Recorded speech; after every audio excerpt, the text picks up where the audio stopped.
Welcome to TRT World. I'm Nadja Muftic, and in this week's Across the Balkans, we bring you the latest stories from the region and how countries, governments, and the population are affected.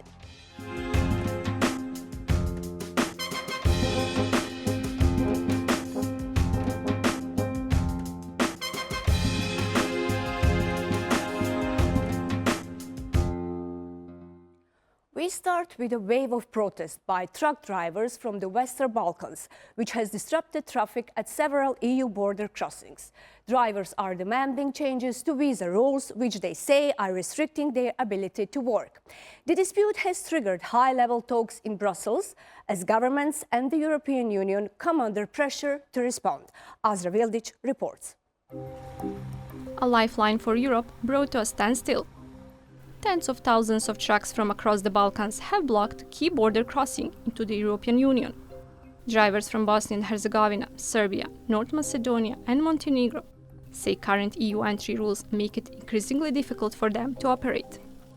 Under existing regulations, non-EU drivers are limited to staying in the Schengen zone for 19 days within a 180-day period, a rule they say treat professional drivers like a tourist. These truckers carry essential goods into the European Union, including food, fuel, construction material, and industrial components. Disruptions at the border are already slowing deliveries across parts of Central and Eastern Europe, rising concerns about shortage and rising transport costs. Regional trade groups say the protests have already caused economic losses of up to 100 million euros a day across the Western Balkans.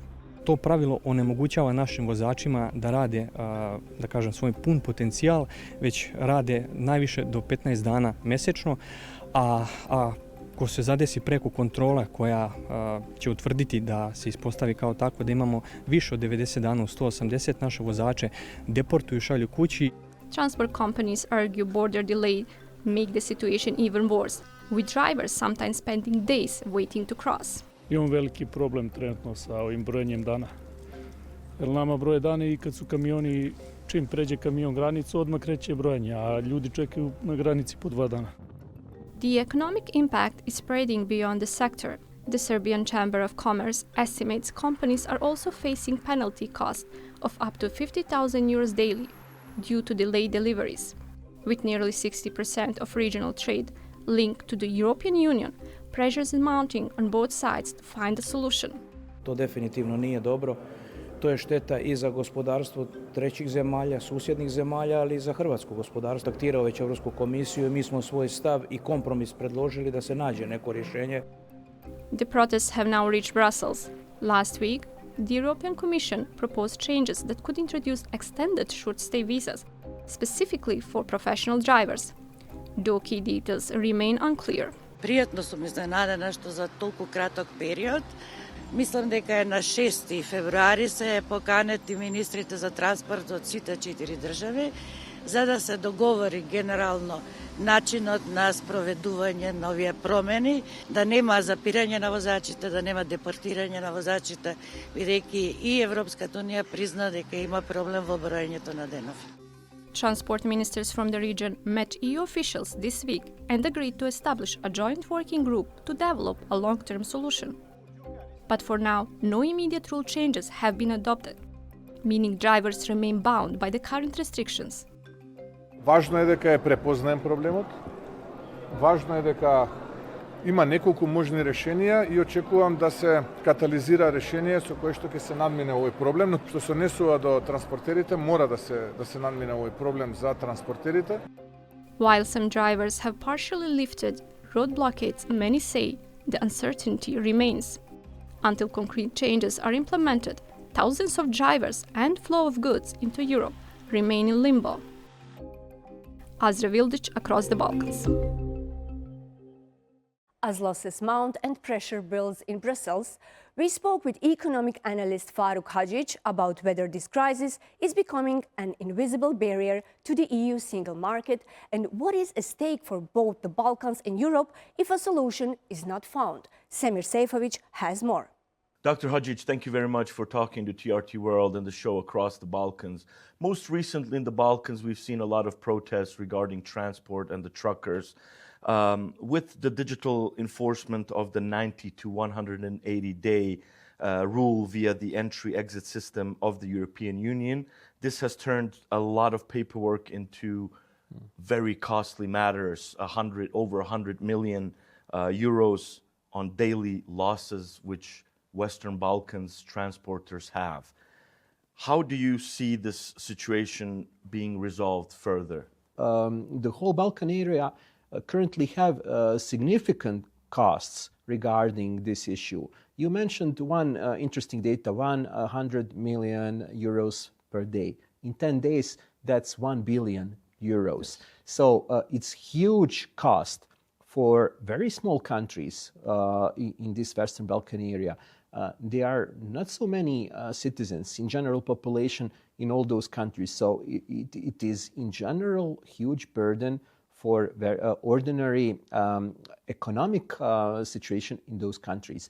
It will significantly impact definitely from this year, especially economic activity. It will slow down further GDP in those countries. And you know that we are currently on very challenging road to accession to European Union. So in this context, when you have those kind of costs, you cannot see how it can be something positive for our countries.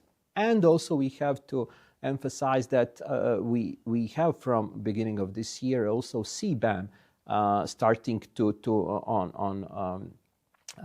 in practice, meaning further costs to all economies in this Balkan area. So, in my opinion, European Union is not doing much.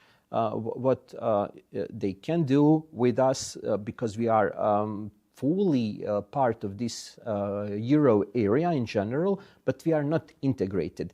And we are getting every day new maybe administrative procedures, barriers, some kind of invisible barriers like this exit entry system that is causing huge problems, not just to economies, but also to normal citizens.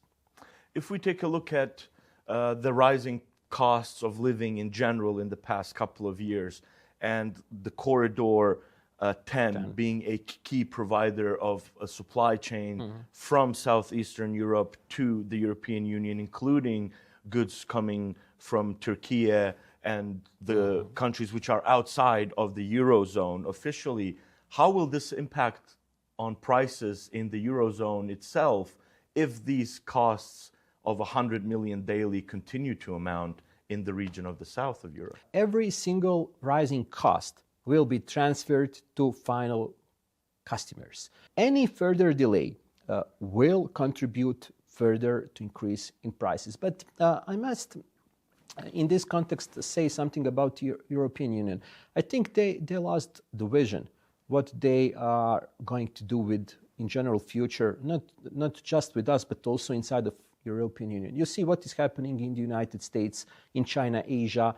They are implementing on almost monthly basis new AI models, digitalization, everything what can boost productivity.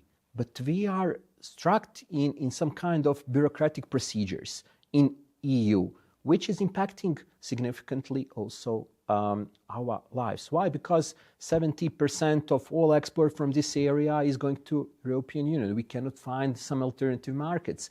In that context, I think that if we see any further blockades or any slowdowns in this process, it will impact also prices in the EU, but also in this area as well. What we can do, for example, maybe we are focusing too much on EU path or accession to EU, but we are maybe forgetting why not maybe shifting focus to Schengen area? Why don't we fulfill this area? Those obligations that we need to be part of Schengen area first, maybe it can solve a lot of problems that we are currently feeling. Do you see this as an additional problem for the transport and logistics companies who are saying that this is an administrative problem, which basically means that truckers have a limited period of how much work they can do within EU zone borders, while at the same time the European Union is struggling with hiring truckers. It is struggling with an aging labor market. How do you see the possibility of truckers from the region, which are a deficit here as well, if they move? What will happen with the logistics system in the Balkans if these truckers all move to a EU address? It's very interesting remark. Well, basically, yes, we have this general rule. You can be 19 days in 180 days in EU, but we must make one distinction. It is not work. You are doing some kind of economic activity. You are transporting goods, so you are not working directly in the EU. In that context, I see that as a valid argument from this side. But EU is, I mentioned that already lost in their vision what they are going to do. And they are doing some smart moves. Maybe it is the intention from EU to acquire additional deficit workers, in this case drivers. But there will be huge hole in all countries, especially because we have significant emigration trends from this area, and we are losing not just money by rising costs of transportation, but also we are exporting human capital, and we are getting nothing from let's say from EU for in that. Return. So they are receiving full persons ready for work to contribute to their economic activity, and we are losing here human capital. We are using unpaid taxes because of those people are not contributing anymore, and we invested significant amount of money in their education. If we take a look at the protests, and if this does truly happen, if logistics companies move into EU borders and this region is left without the professional skills, is the EU not in a sense also contributing to additional economic burdens in the south of Europe? Yes, and what is worrying me, who will live here in maybe next 20, 30 years? If you take a look, demographic trends, especially from Bosnia and Herzegovina, sometimes I'm making a joke with state representatives, saying to them, well, if you don't do anything, in next 20, 30 years, you will see new population here that will be majority combining three of us together, and they can make totally new Bosnia and Herzegovina. Maybe without entities, without cantons, without any, they can do anything they want, because we know trends, especially how many older population will be here in Bosnia, how much money we need to provide for pensions, for social cares, for other expenses from the budget.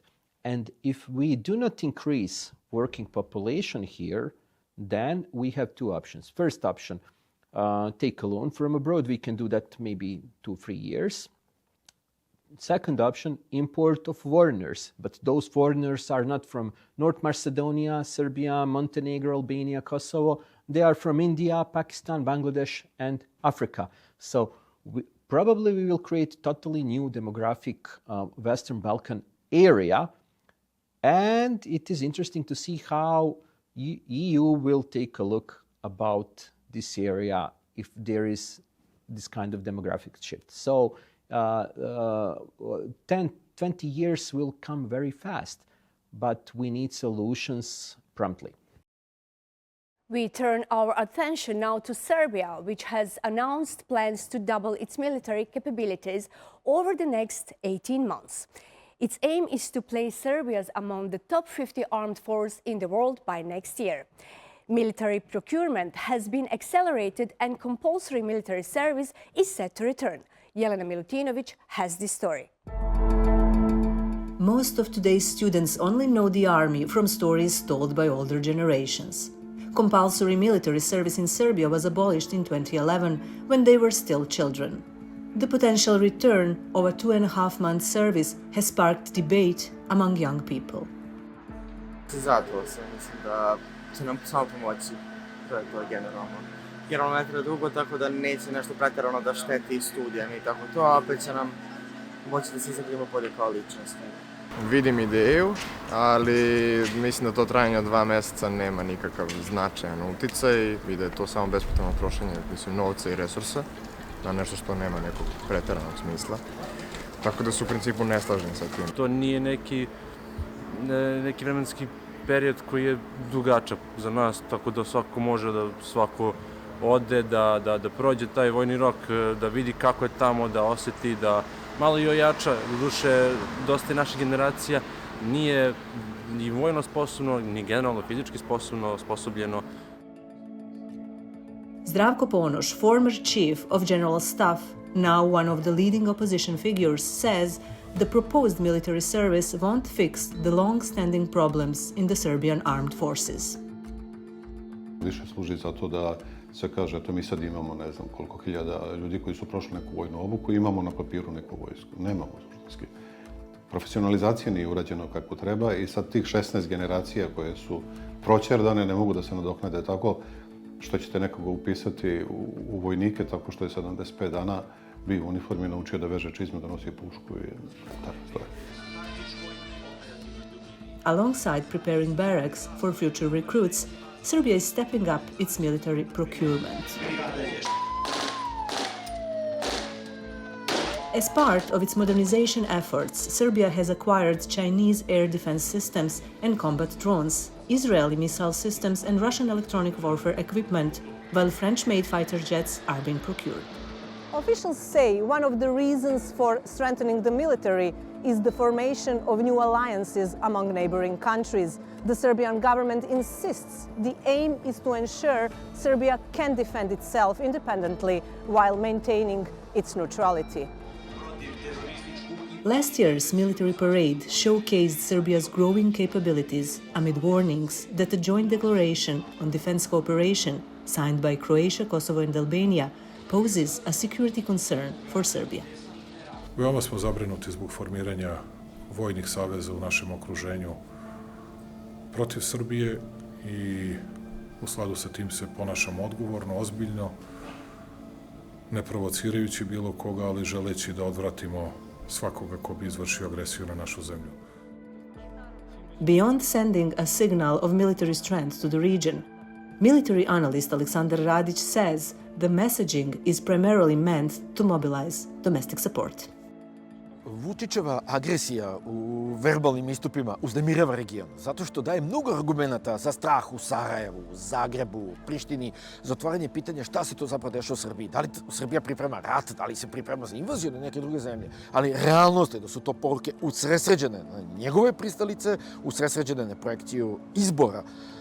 I da vojska Srbije u ovom trenutku jednostavno nema ni dovoljno ljudi da bi pokrenula sredstva koja dobije na raspolaganju. Duboka kadrovska kriza u vojsci Srbije obesmišljava brzu modernizaciju jer ne može da se prati zapravo taj tok i da se stvori jedan efikasni vojni mehanizam.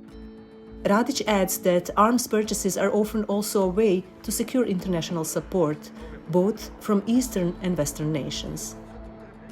Imam utisak da mnoga sredstva su kupljena zato što su proizvedena u nekoj zemlji, zato što je to proizvod političke potrebe, a ne činjenice da je baš to sredstvo određenog porekla potrebno vojsci Srbije. I možda najveći problem je netransparentnost u tim nabavkama. Ova vlast drži tajnom i to koliko Srbija ima vojnika, što je gotovo nezamislivo zadnjih 50 godina. Od kada OEBS postoji, to ne bi trebalo da je tajna. Znači, ima objektivnih razloga za naoružavanje, ali način na koji se to radi je uglavnom posljedica prirode ovog režima koji je autokratski. Conscription is set to begin at the earliest in December. This marks the next stage of reforms in Serbia's defense system. At the same time, equipment upgrades and modernization continue. Jelena Milutinović, Across the Balkans, Serbia. And as Serbia continues to modernize its military capabilities, some neighboring countries have increased defense spending and in some cases explored new defense cooperation agreements. Adama Munu takes a closer look. The Balkan region has long been shaped by deep-rooted tensions, from 19th century conflicts to the wars that followed the breakup of Yugoslavia in the 1990s. While the region is now more stable, security concerns remain fragile. The accession of Croatia, Slovenia, Montenegro, and North Macedonia to NATO has strengthened collective security in parts of the region. But outside the alliance, unresolved political and territorial disputes continue to influence defence planning. Underlying tensions persist among non-NATO actors, including Kosovo, Bosnia and Herzegovina, and its smaller entity Republika Srpska, as well as Serbia. This dynamic has helped drive renewed investment in military capabilities and security cooperation. In October last year, Croatia reintroduced compulsory military service after suspending it in 2008 when the country shifted to a fully voluntary system. Under the new program, conscripts would complete 2 months of basic military training. Croatia's defence ministry says the goal is to equip young people with skills needed in crises, allowing them to contribute to national security. Croatia signed a trilateral defence cooperation agreement with Albania and Kosovo, covering joint training and defence industry cooperation. In response, Serbia and Hungary signed what Belgrade described as a standard defence cooperation plan, insisting it does not constitute a formal military alliance. The issue remains sensitive for Serbia, which continues to dispute Kosovo's declaration of independence and does not recognise it as a sovereign state. Bosnia and Herzegovina has also been strengthening ties with international security partners. In September last year, Bosnia and Herzegovina's armed forces and EUFOR signed a cooperation plan, covering joint training exercises and simulations throughout this year. Later in 2025, Bosnia and Herzegovina also agreed to its first individually tailored partnership program with NATO, expanding defence cooperation, capacity building support, and NATO's presence in Sarajevo. Like Croatia and Bosnia and Herzegovina, Slovenia is investing in modern armoured forces and advanced digital command systems to counter hybrid threats while supporting NATO missions. While these developments are not directly linked to Serbia, they form part of broader regional efforts to deter instability as Russia's war in Ukraine continues to reshape Europe's security landscape. Across the Western Balkans, governments are modernising militaries, upgrading equipment, and deepening cooperation with NATO and EU forces, sending a clear signal that in a rapidly changing security environment, preparedness is now a regional priority. Now to a page-turning stop in the most unlikely of places. Residents of Varna province in Bulgaria have found a creative way to transform their bus stop into a warm and engaging place. This initiative has become a real draw for locals and visitors alike. Nadja Muftic has the story. She's running to catch her bus, a city service that passes once every 40 minutes. And in a place like this, it's easy to get distracted. The stop is now warm, beautifully decorated and filled with books. This is the remote Priboj bus station in the Bulgarian city of Varna. A sign inside says, "Let's create a book exchange library. Bring books and magazines that you no longer need. Get other books in exchange from here and read them with pleasure. Good luck."